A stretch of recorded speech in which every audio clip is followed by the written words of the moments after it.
bainakum, tebarkan salam di antara kalian.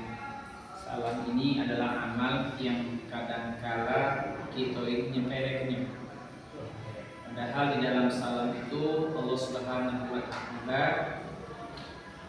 akan memberikan sesuatu pada kita karena memang permintaan kita.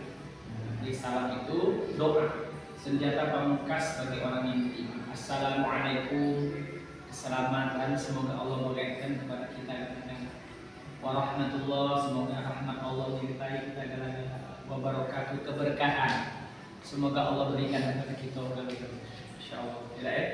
Maka kalau kita berjumpa perbanyaklah salam. Insyaallah dengan saling kita mendoakan ini mudah-mudahan Allah berikan kita keselamatan, rahmat serta keberkahan. Insyaallah ya. Hamdan wa syukurillah, salatan wassalamu ala nabiyyina Muhammad sallallahu alaihi wasallam. Qala Allah Ta'ala fil Qur'anil Karim, a'udzu billahi minasyaitonir rajim. Bismillahirrahmanirrahim. Inna 'iddatasy syuhur indallahi 12 syahran fi kitabillah khalaqas samawati wal ardh minha arba'atun hurum.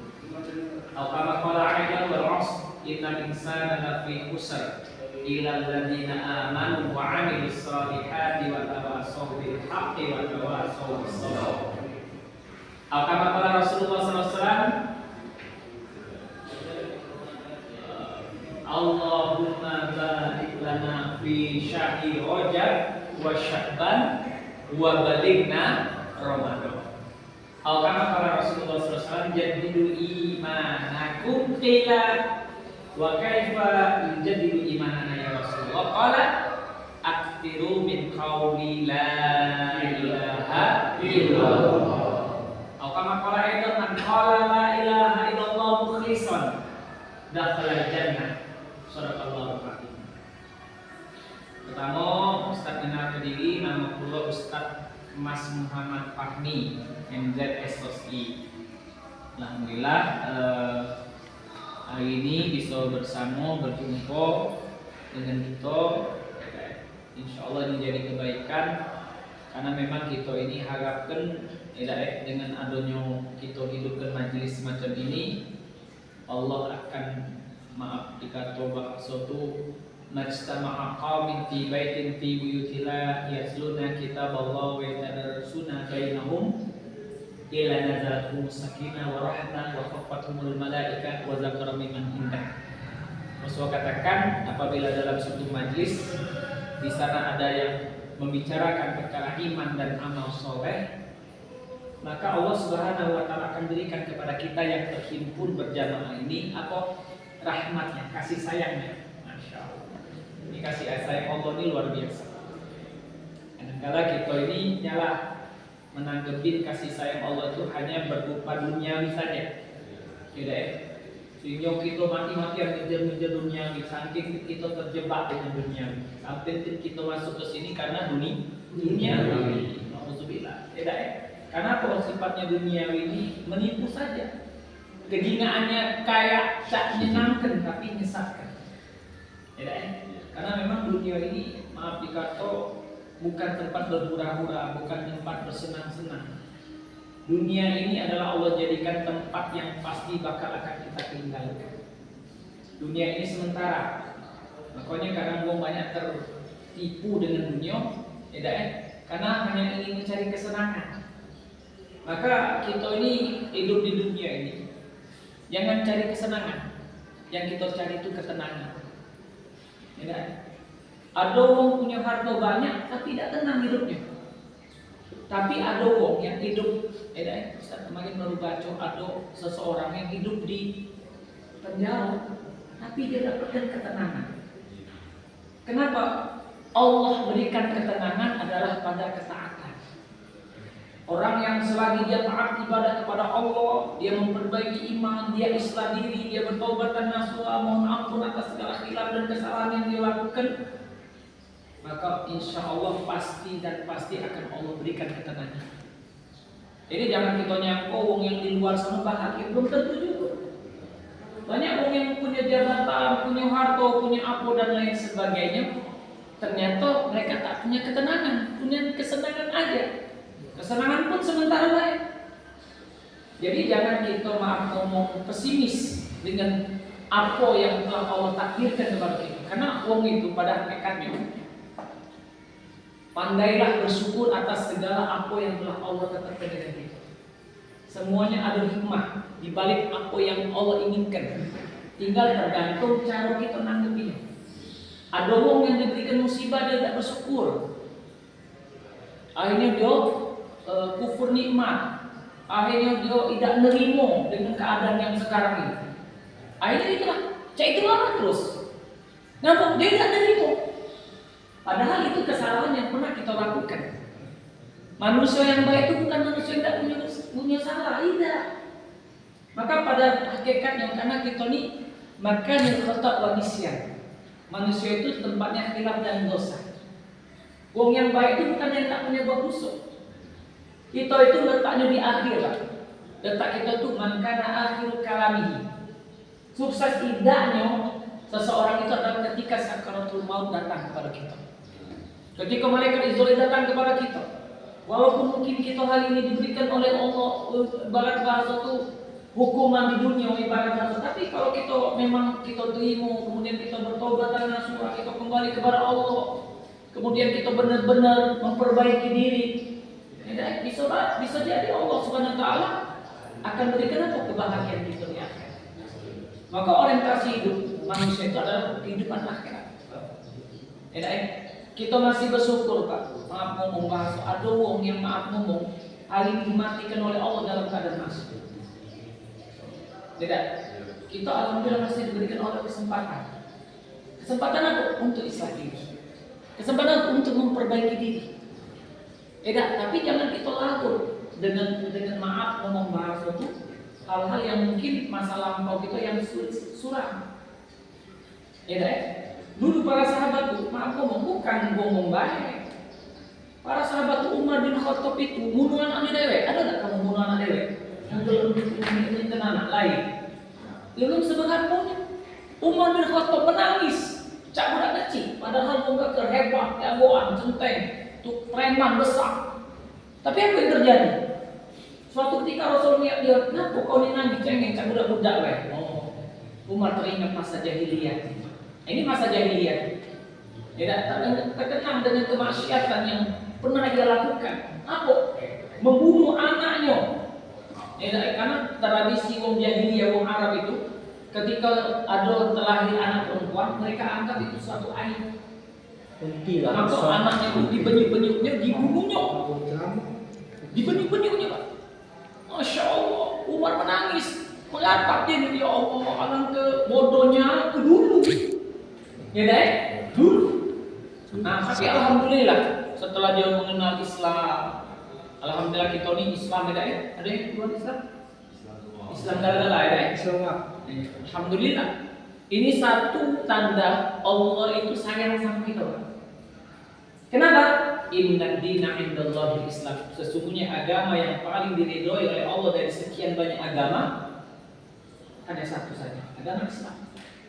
Jadi Islam itu nih Islam oleh hadiah. Hadiah Islam kita nih. Dari siapa? Dari Allah kita. Tapi kita tidak syukuri. Itu yang jadi permasalahan. Sebenarnya solusi hidup kita ini di dalam agama. Karena dalam agama itu ada aturan hidup. Al-Quran sebagai pedoman kita. Barang siapa menjadikan Al-Quran sebagai pedoman hidupnya, petunjuk. Zalika kitabul la raiba fihi, tidak ada keraguan di dalam Al-Quran. Dan kita ittiba kepada apa yang dicontohkan oleh Rasulullah dalam kehidupan hari-hari. Tidak kenal kepada hidup kita. Tidak kita sesat kita, tidak kesamping kita sini. Tapi karena kita berpaling dari Allah, kita berpaling dari Rasulullah, akhirnya apa? Kita tersesat. Taraktu fikum amrayn, kata Allah. Kata Rasulullah, aku tinggalkan dua perkara, lam tadilu abadan abadan. Kamu tidak akan tersesat dengan dua perkara ini. Kitab Allah wa sunnatun Nabi. Apa? Kitab Al-Quran dan Sunnah. Maka hari bapak-bapak, jadi kita ini bergejala, ini wasyari'u ila maghfirah. Ini bulan yang baik. Bulan Rajab ini bulan baik. Bulan yang mulia.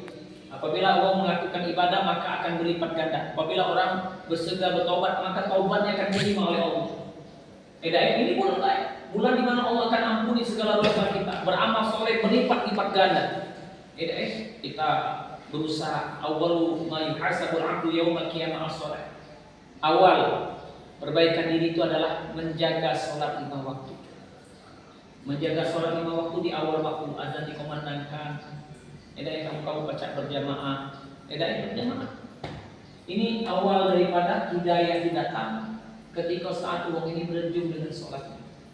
Sholat ini, kalau kita sudah sholat ini, maaf ngomong bahasa benar baik, maka akan datang keberkahan itu. Hidayah, petunjuk, hati dilembutkan. Ini asbab daripada amal yang kita gawekan. Istiqomah jaga sholat. Ini istiqomah jaga sholat. Jangan sampai kita nggak sudah sago, tidak sholat dulu. Waduh Pak, langsung karena itu. Nggak sudah sago, masuk ke jago, tidak ada sholat dulu. Una-una itu namanya. Tidak, hidup kita ini sudah una-una niat, menderita di dunia dan kaget ujung-ujung masuk neraka pun Allah tidak lamanya. Jadilah maksud Ustaz tuh, kita sudah sarau di dunia, dapat hukuman semacam itu, dalam artian insya Allah akan menjadi barokah bagi kita yang galak balik kepada Allah. Udah, masa-masa lalu sudah tutup lah. Jangan balik lagi. Kejahilian itu jangan kita balik lagi. Sekarang saat kita memperbaharui diri kita, memperbaharui imannya kita, memperbaharui daripada amal kita, memperbaharui daripada akhlak kita. Jangan sampai akhir hayat kita menderita, bahkan di akhirat pun, di kubur pun kita sengsara. Ya tak nak bilang kan? Kalau kata dari Sulaiman itu, kita ni orientasi kehidupan akhirat, ada awal dan pasti berakhir, dan tidak ada akhir. Dunia ada awal dan pasti berakhir. Maka apa orientasi orang beriman? Kejarlah dunia, niscaya kamu akan dapat. Kalaupun dapat, pasti banyak. Sudah banyak memuaskan, sudah memuaskan abadi, abadan. Ya Pak. Jadi kalau beramal itu jangan sedikit sholat 5 waktu dijago, tambahi sholat tahajud, nalar taubat, banyak. Niscaya akan dapat, banyak dapat, memuaskan, mendapatkan tenangan. Ya, sudah memuaskan apa? Abadan tak? Dunia wal akhir. Tapi jangan ikut wong ahli dunia. Apa kata wong ahli dunia? Kejarlah duniamu, niscaya kamu tidak dapat. Kayak kita sekarang, dunia dah dapat masuk ke jago. Kayu tidak, ngaku, nak pengen senang, hidup nak pengen senang, tapi dengan cara yang bukan dengan cara apa yang diperintahkan oleh Allah dan Rasul. Sudah ada dapat, sama buruk hidup itu. Kejar dunia, walaupun kau dapat. Ini ada orang yang akan dapat. Dapat itu karena apa? Ada nasib Pak. Ada orang yang begawe 1 hari 24 jam tidak tidur, tidak makan, pokoknya gawe gitu. Tidak nasib dari kayu, tidak berduit, tidak kadi listrik, tidak kadi nasib. Nah, walaupun ada nasib Pak, terbatas Pak kekayaan itu. Terbatas Pak. Kalau ada orang kaya, ada lebih lagi orang kaya lagi, ada lagi duit. Terbatas Pak kekayaan itu. Kalau kita jabat cuma terbatas Pak 5 tahun, 10 tahun saja. Bisa jadi jabat meninggal kita ataupun kita meninggalkan jabatan. Itulah dunia. Kalaupun sudah terbatas, maaf ngomong bahasanya itu tidak kekal. Walaupun kau dapat banyak, tapi tidak kekal dan tidak memuaskan. Kenapa? Karena sebatas kesenangan saja dan tidak mendapatkan ketenangan. Sedikit Ustaz ngikut kamu, ada lagu dari Dewi Sulaiman. Ini versi Ustaz Wong Kito Dewe. Ustaz ini nama Ustaz Fahmi. Kalau di Palembang ini terkenal dengan Ustaz Wong Kito Dewe. Wahai wong kita galau, jangan awak tertipu daya dengan kehidupan dunia sebagai tempat ujian bagi kita. Dunia sementara, akhirat selama-lamanya. Wong kaya mati, wong salo mati, rajo-rajo mati, rakyat biasa mati. Galo-galonya nak ngadep ilahi, dunia yang awak cari, tak kekado dibawa mati. Duit yang awak kejar, bikin awak kelengar. Masya Sejuk lemah dengan karena memang pada hakikatnya kita nak ingatkan dunia ini sementara. Nak ngejar dunia tidak terkejar-kejar. Ujung-ujungnya Masya Allah datang sakaratul maut, datang kematian. Apa yang kita persiapkan? Nauzubillah min dzalik. Maka Ustaz di sini ajak kita mengevaluasi diri. Coba semuanya sekarang kita bayangkan, maaf ngomong bangso, segala khilaf dan kesalahan. Banyak sholat yang kita lalaikan, banyak kita yang menyusahkan orang lain, banyak akhlak buruk yang kita lakukan. Jangan sampai kaget kita lah susah di dunia, di akhirat termasuk wong yang bangkrut. Siapa wong bangkrut? Wong yang maaf katolikat bahasanya itu punya banyak pahala, tapi dia itu karena tidak baik, tidak bagus dalam bermuamalannya sesama manusia. Biarlah insyaallah ini sudah menjadi takdir Allah, kita syukurin aja. Jangan kita menjadi hamba Allah yang maaf ngomong sudah dihukum ini tambah jadi tambah undang-undang itu. Alhamdulillah ini. Maka Ustaz ajak jadi kita ini di dalam sesama muslim ini, kita sama-sama muslim ada tanggung jawab kita sesama muslim. Wa man ahsana qalan liman da'a ila Allah wa 'amila shalihan faqul innani minal muslimin. Siapa di antara kita yang paling baik? Belum tentu ibadahnya, belum tentu bacaan Qur'annya, belum tentu siapa dia dan lain sebagainya. Tapi kata Allah Subhanahu wa taala, mimman da'a ila Allah. Mereka yang senantiasa saling mengajak untuk kepada Allah, taubat kepada Allah. Jadi kalau kita nengok ada kawan masih belum lagi balik kepada Allah, dengan sabar kita menasihati, saling ajak, saling ingetin, jangan saling mulio, bukan saling ngejek, bukan saling ngatok, dibunuh. Jadi kalian tuh sesama kalian tuh saling ingetin. Yuk kita buat sekarang sholat berjamaah. Yuk coba kita baca surat-surat pendek yang misalnya antara kalian ada yang lebih pintar, yang ngajari, yang ngomong yang belum bisa, jadi saling mengajar Pak. Khairukum man ta'allama al-Qur'an wa 'allamahu. Sebaik-baik kalian adalah yang mau belajar dan mengajarkan. Jangan beli tiga kita dengan ilmu. Kedatangan Ustaz ini sengaja, ada ngomong tanggung jawab Ustaz sebagai namanya istilah itu umat Nabi Muhammad, kuntum khairal umat kita Nabi Muhammad.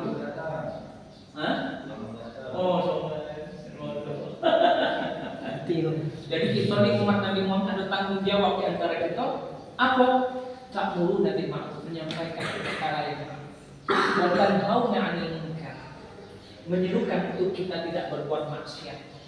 Waktu minggu Nabi, hendaklah kita beriman kepada Allah. Jadi ini mungkin yang bisa Ustaz sampaikan.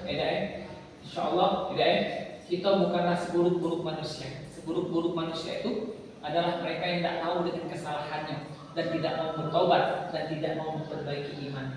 Tapi kita manusiawi, pernah membuat salah, pernah buat dosa. Tapi sebaik-baik manusia adalah mereka yang ketika pernah berbuat dosa, dia bersegera bertobat dan nasihat kepada Allah, minta ampun kepada Allah, nangis-nangis di tengah malam. Ini zikir, tasbihat 100 kali, sholawat 100 kali, istighfar 100 kali.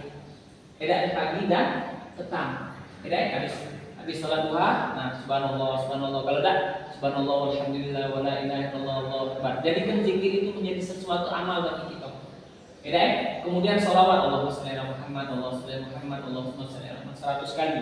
Kemudian sholawat, tasbihat, kemudian istighfar, astagfirullah. Tapi diresepi, bukan mulut dan berkicau, tapi diresepinya. Ketika kita istighfar, kita hadirkan Allah. Allah melihat kita, ya Allah terima taubatku, ya Allah. Nangis ya Allah. Nangis benar-benar minta sama Allah, tak mampu. Nangis sama Allah itu bukan sesuatu aib, enggak.